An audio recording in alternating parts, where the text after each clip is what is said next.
नमस्कार दोस्तों, स्वागत है आपका आपके अपने चैनल डरावनी डायरी में, जहां हर रात हम आपको ले जाते हैं डर और रहस्य की उस दुनिया में जहां सच्चाई और कल्पना के बीच की रेखा धुंधली हो जाती है। आज मैं जो कहानी लेकर आया हूं वो महज एक किस्सा नहीं है। ये एक ऐसा खौफनाक अनुभव है जिसे सुनकर आपकी रूह कांप जाएगी। एक ऐसा बच्चा जिसकी आंखें नहीं थीं, लेकिन वो सब कुछ देख सकता था। कहानी है शिवांगी और समीर की, एक दंपति जिनकी जिंदगी में मातृत्व की अधूरी चाहत ने एक अनजाने राही को जगह दी।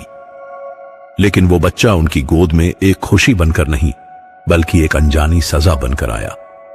क्या वो बच्चा सिर्फ एक अनाथ था, या फिर उसकी परछाई में छिपी थी कोई पुरानी आत्मा? क्या उसने किसी को अपनाया, या कोई उन्हें अपनाने आया था? तो बत्तियां बुझा लीजिए, दरवाजा बंद कर लीजिए और अपनी रूह को थामकर बैठ जाइए, क्योंकि अब शुरू होती है आज की डरावनी डायरी की कहानी, बिना आंखों वाला बच्चा। अगर आप चैनल पर नए हैं तो सब्सक्राइब करना ना भूलें, क्योंकि यहां डर हर रात जिंदा होता है। वीरणगढ़ एक ऐसा कस्बा जहां पुरानी हवेलियों पर सन्नाटा पसरा रहता था और शाम ढलते ही गलियों में एक अजीब सी खामोशी छा जाती थी। यहीं एक खूबसूरत घर में शिवांगी और समीर रहते थे। उनकी शादी को 10 साल हो चुके थे, पर उनकी गोद सूनी थी। हर त्योहार, हर खुशी अधूरी लगती थी, जैसे कोई जरूरी हिस्सा गायब हो। डॉक्टर, मंदिर, मन्नतें, उन्होंने हर दरवाजा खटखटाया था, पर बच्चे की किलकारी उनके घर में कभी गूंजी नहीं। एक शाम जब शिवांगी अपनी डायरी में अपने अधूरेपन का दर्द लिख रही थी, उसने समीर से कहा, अब और नहीं समीर, इस सूनेपन से दम घुटता है मेरा। समीर ने उसे गले लगाते हुए कहा, हमारा प्यार अधूरा नहीं रहेगा शिवांगी, हम एक बच्चे को गोद लेंगे, उसे अपना सारा प्यार देंगे। अगले ही दिन इंटरनेट पर रिसर्च करते हुए उन्हें एक दूर के अनाथालय का पता चला, जहां के बारे में कहा जाता था कि वे विशेष जरूरतों वाले बच्चों का भी ख्याल रखते हैं। उसी पल उन्होंने अनाथालय जाने का फैसला कर लिया। अनाथालय पहुंचकर बच्चों का शोर शराबा था। भीड़ में शिवांगी की नजर एक छोटे से बच्चे पर ठहर गई जो चुपचाप एक कोने में बैठा था। उसकी उम्र मुश्किल से 2-3 साल होगी।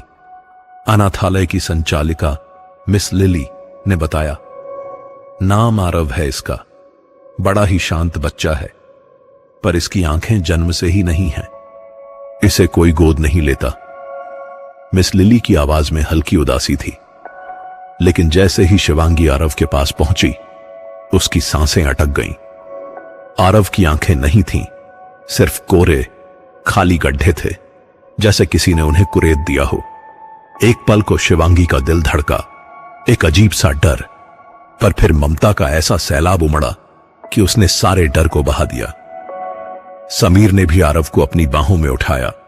आरव ने उसके गले में अपनी छोटी बाहें डाल दी और उसके कान में फुसफुसाया, मुझे पता था आप आओगे।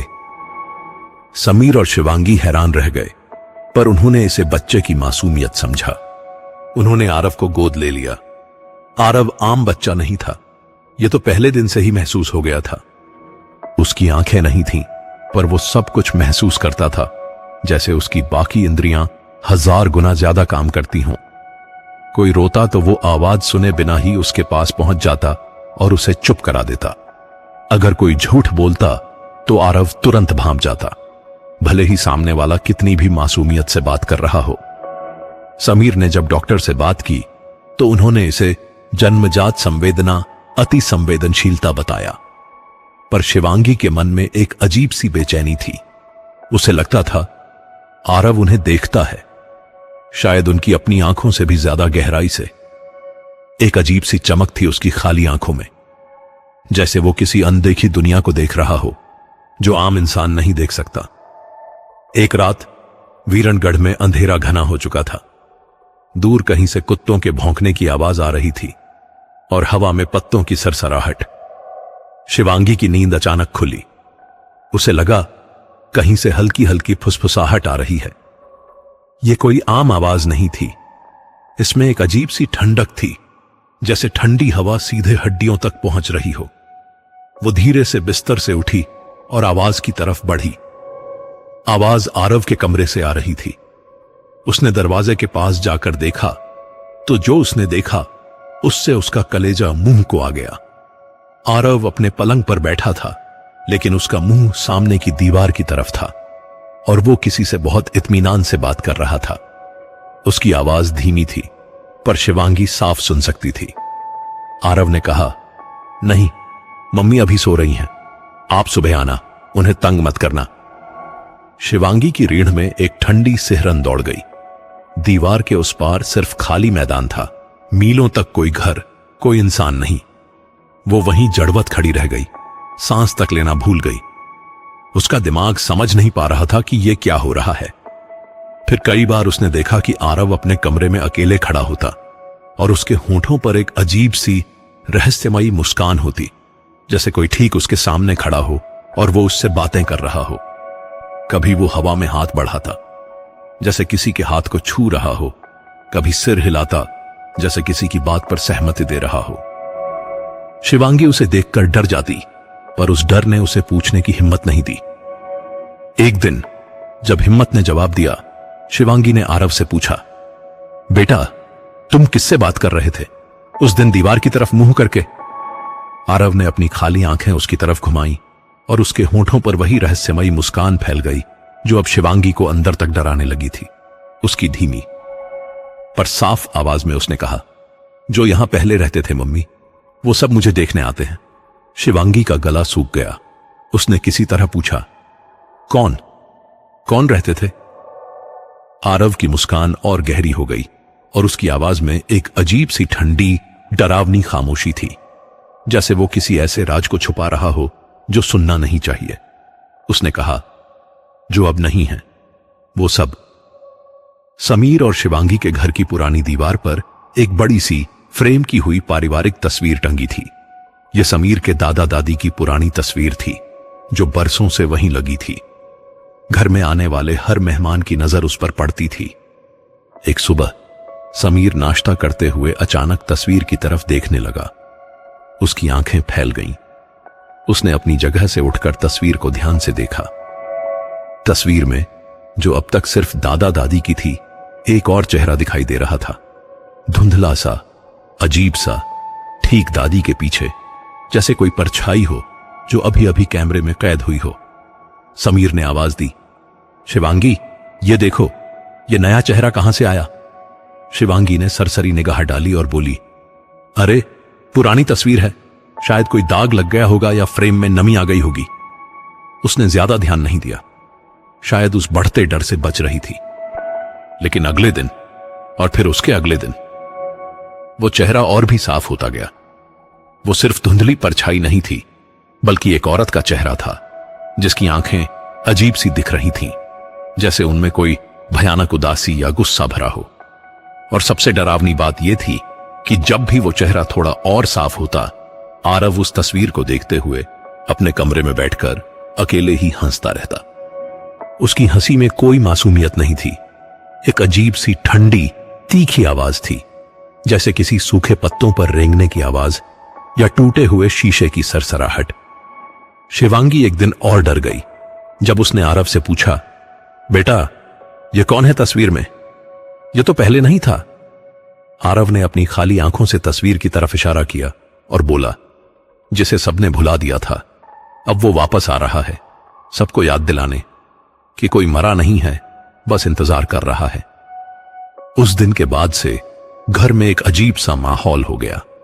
हर रात जब सब सो जाते तो किसी के चलने की आवाजें आने लगीं, कभी हॉल में, कभी सीढ़ियों पर, कभी ठीक उनके कमरे के बाहर।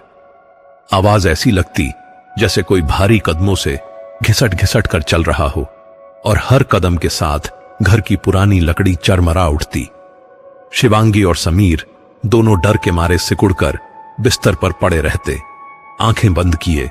हर आवाज पर उनके दिल की धड़कन बढ़ जाती, ये सोचते कि ये सब कब खत्म होगा। उन्हें लगा जैसे ये घर अब उनका नहीं रहा, बल्कि किसी और की मौजूदगी से भरा पड़ा है। एक दिन समीर का पुराना कॉलेज का दोस्त राहुल उनसे मिलने आया। राहुल ने आरव के बारे में सुना था, पर कभी उसे देखा नहीं था। जैसे ही वो घर में दाखिल हुआ और उसकी नजर आरव पर पड़ी जो अपने खिलौनों से खेल रहा था, राहुल अचानक ठिठक गया। उसके चेहरे का रंग उड़ गया, जैसे उसने कोई भयानक भूत देख लिया हो। उसके हाथ में पकड़ी चाय की प्याली कांप उठी। राहुल ने लड़खड़ाती आवाज में कहा, ये वही बच्चा है, मैंने इसे देखा है, इससे पहले भी। शिवांगी और समीर दोनों एक साथ बोले, कहां? क्या बात कर रहे हो राहुल? उनके दिलों में एक अजीब सी आशंका उठने लगी थी। राहुल ने गहरी सांस ली, जैसे कोई भारी राज कहने से पहले हिम्मत जुटा रहा हो। उसकी आवाज अब कांप रही थी, जैसे उसके गले में कुछ अटक गया हो। उसने कहा, शायद मुझे यह बताना नहीं चाहिए, पर यह बच्चा, मैंने इसे 2 साल पहले एक गांव में देखा था जहां एक भयानक घटना हुई थी। उस गांव का नाम अब कोई नहीं लेता, बस उसे शापित गांव कहते हैं। यह बच्चा, यह तो मर चुका था। उसकी आंखें नहीं थीं। मैंने खुद अपनी आंखों से देखा था जब हम एक फॉरेंसिक टीम के साथ एक केस के सिलसिले में वहां गए थे, लाशों के ढेर में। शिवांगी के पूरे शरीर में करंट दौड़ गया। वो कांपते हुए बोली, ये कैसे हो सकता है? ये तो हमारा आरव है। तुम क्या कह रहे हो? ठीक उसी पल आरव ने अपना खेल छोड़ा। उसने अपनी खाली आंखें राहुल की तरफ घुमाई और उसके होंठों पर फिर वही रहस्यमयी मुस्कान आ गई। उसकी आवाज में एक अजीब सी ठंडक थी जो हड्डियों तक को जमा देने वाली थी, और हर शब्द जैसे हवा में गूंज उठा। आरव ने कहा, क्यों नहीं हो सकता अंकल?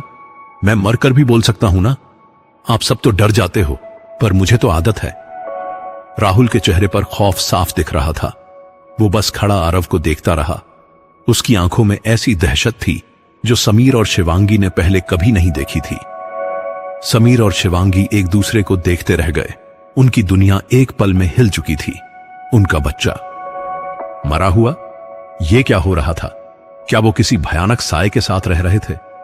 राहुल बिना कुछ और कहे डरा हुआ तुरंत वहां से चला गया। उस रात घड़ी ने जैसे ही 2 बजाए, घर में अजीब सी हरकत महसूस हुई। समीर और शिवांगी दोनों नींद में थे, पर उन्हें लगा जैसे किसी ने उनके कमरे के दरवाजे को धीरे से खोला हो। उन्हें लगा शायद आरव पानी पीने उठा होगा, लेकिन तभी उन्हें फर्श पर किसी के नंगे पैरों की धीमी खिसटती आवाज सुनाई दी जो सीढ़ियों की तरफ जा रही थी। उन्होंने उठकर देखा तो आरव का कमरा खाली था। उनका दिल बैठ गया। एक भयानक आशंका ने उन्हें घेर लिया। वो तेजी से आरव के पीछे गए। आरव धीरे धीरे सीढ़ियां चढ़कर छत पर चला गया था। छत पर अंधेरा था, सिर्फ दूर कहीं से आती चांदनी की हल्की रोशनी थी और एक अजीब सी घुटन भरी हवा चल रही थी। जब शिवांगी छत पर पहुंची तो उसने देखा कि आरव छत की मुंडेर पर बिल्कुल किनारे पर बैठा था। उसके छोटे पैर नीचे लटक रहे थे और वो हवा में कुछ खोज रहा था। शिवांगी की रूह कांप गई। वो चिल्लाई, आरव नीचे आओ, गिर जाओगे, ये क्या कर रहे हो? आरव ने पलटकर उसे देखा। उसकी खाली आंखों में एक अजीब सी चमक थी, जैसे वो अंधेरे में भी देख रहा हो। उसने कहा, धीरे मम्मी, नीचे मत देखो, वहां बहुत लोग खड़े हैं, वो सब मुझे देखने आए हैं। शिवांगी का कलेजा मुंह को आ गया। उसने आरव की बात पर ध्यान न देते हुए नीचे झांका, पर वहां कुछ नहीं था सिवाय वीरणगढ़ के अंधेरे और दूर दूर दिखती कुछ झुग्गियों की फीकी रोशनी के। फिर भी उसे लगा जैसे नीचे से सैकड़ों आंखें उसे घूर रही हों।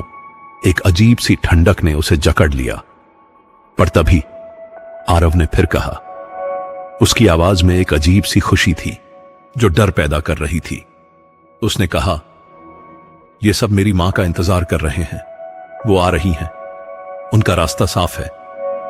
समीर और शिवांगी दोनों एक दूसरे को देखते रह गए। उनकी आंखों में भयानक डर था। उनके दिमाग में एक ही बात घूम रही थी, ये बच्चा आखिर देख क्या रहा है जो हमें नहीं दिख रहा? समीर ने हिम्मत कर आरव को नीचे खींचने की कोशिश की, पर आरव ने अचानक उसे इतनी जोर से धक्का दिया कि वह लड़खड़ा गया। आरव वहीं मुंडेर पर बैठा रहा। उसके होंठों पर एक भयानक मुस्कान थी। समीर और शिवांगी के घर में एक कमरा था जो बरसों से बंद पड़ा था। किसी को याद नहीं था कि उसकी चाबी कहां थी और न ही किसी ने उसे खोलने की कोशिश की थी। वो कमरा हमेशा एक रहस्य था, एक भूली हुई याद जिस पर हमेशा एक मोटी धूल की परत जमी रहती थी। घर में हर कोई उस कमरे से दूर रहता था, जैसे उसमें कोई अनहोनी आत्मा कैद हो। एक रात समीर और शिवांगी अपने कमरे में सो रहे थे जब उन्हें एक धीमी अजीब सी आवाज सुनाई दी। आवाज ऐसी थी जैसे कोई पुराना का दरवाजा धीरे धीरे चरमराहट के साथ खुल रहा हो। यह सिर्फ आवाज नहीं थी, बल्कि एक हवा का ठंडा झोंका भी उनके कमरे तक आया, जिसमें एक सड़ी हुई मीठी सी गंध थी। चरमराहट की आवाज इतनी भयानक थी कि उनकी सांसें अटक गईं। उन्होंने हिम्मत करके देखा तो बंद पड़ा कमरा खुद ब खुद खुल रहा था। दरवाजा पूरा खुला हुआ था और अंदर से एक गहरा अंधेरा बाहर झांक रहा था। अंदर घना अंधेरा था। एक अजीब सी घुटन भरी बदबू आ रही थी, जैसे बरसों से कुछ वहां सड़ रहा हो। शिवांगी को लगा कि वह शायद पागल हो रही है। उसकी आंखों के सामने धुंधलापन छाने लगा, पर तभी उसे अंधेरे में एक आकृति दिखाई दी। वो आरव था जो उस खुले हुए कमरे के दरवाजे पर खड़ा था। उसकी खाली आंखें अंधेरे में चमक रही थीं। शिवांगी ने कांपते हाथों से टॉर्च जलाई और जो देखा उससे उसकी चीख निकल गई, पर गले से आवाज नहीं निकली। कमरे की दीवारों पर खून से कुछ बातें लिखी हुई थीं, अजीब से अक्षरों में, जैसे किसी पागल ने अपनी उंगलियों से लिखा हो। वो वापस आएगी, उसके बच्चे को कोई नहीं ले सकता, और सबसे भयानक, मां का इंतकाम। शिवांगी के हाथ पैर ठंडे पड़ गए। वो वहीं जमीन पर बैठ गई। उसका शरीर कांप रहा था। आरव उसकी तरफ पलटा। उसकी खाली आंखों में एक अजीब सी चमक थी जो अब भयानक लग रही थी। उसने उस अंधेरे कमरे की तरफ इशारा करते हुए कहा, मां को मत रोको, वो इसी कमरे में मरी थी, यहीं फंसी हुई थी, मुझको लेने आई हैं। तुम सबने उन्हें कैद किया था, अब वो आजाद हो गई हैं। शिवांगी ने डर के मारे दीवार की तरफ देखा। वहां धूल और जालों के बीच एक अधजली पुरानी तस्वीर टंगी थी। तस्वीर में एक औरत थी और उसे देखकर शिवांगी के होश उड़ गए। वो औरत हूबहू शिवांगी जैसी दिख रही थी। वही चेहरा, वही बाल, वही मुस्कान। एक भयानक साया उसकी आत्मा को चीर गया। आरव की असली मां, उसकी ही शक्ल में। क्या यह सब एक बुरा सपना था या कोई भयानक हकीकत जिसे वो इतने दिनों से नजरअंदाज कर रहे थे? अगली रात वीरनगढ़ में मूसलाधार बारिश हो रही थी। बिजली ऐसी कड़क रही थी जैसे आसमान फट रहा हो, और हवा इतनी तेज थी कि घर के शीशे थरथरा रहे थे। तूफान ने पूरे घर को अपनी गिरफ्त में ले लिया था। आरव उनके कमरे में आ गया था और उसके चेहरे पर एक अजीब सी खुशी थी जो उसकी खाली आंखों में साफ झलक रही थी, जैसे वो किसी ऐसे त्योहार का इंतजार कर रहा हो जो सिर्फ मौत के बाद आता है। आरव ने अपनी खाली आंखों को छत की तरफ घुमाया और धीमी पर अब एक भयानक आवाज में कहा, आज वो आएंगी, मेरी असली मां, वो तुम्हें लेने आएंगी। शिवांगी रोने लगी। उसका दिल टुकड़ों में टूट रहा था, सिर्फ आरव के लिए नहीं, बल्कि उस भयानक राज के लिए जो अब सामने आ रहा था। वो आरव को अपनी बाहों में भरने लगी। तू मेरा बच्चा है, तू मेरा है आरव, मैं तुझे कहीं नहीं जाने दूंगी। पर आरव ने उसकी तरफ देखा। उसकी खाली आंखों में अब कोई कोरापन नहीं था।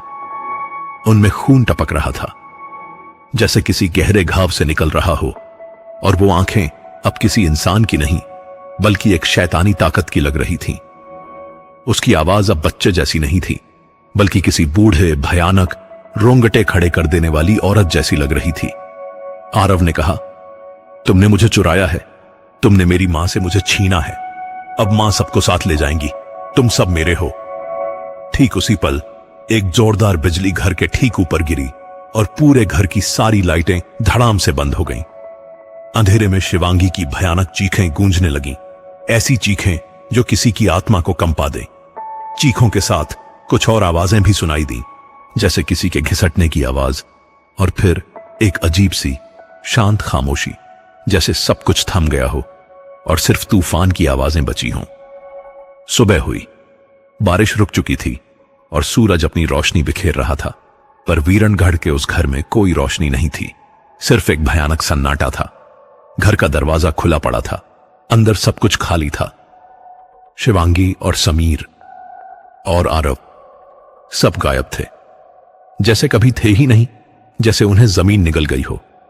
सिर्फ एक दीवार पर जहां दादा दादी की तस्वीर थी, उस अधजली तस्वीर के ठीक नीचे खून से एक भयानक संदेश लिखा था, मां आ चुकी है।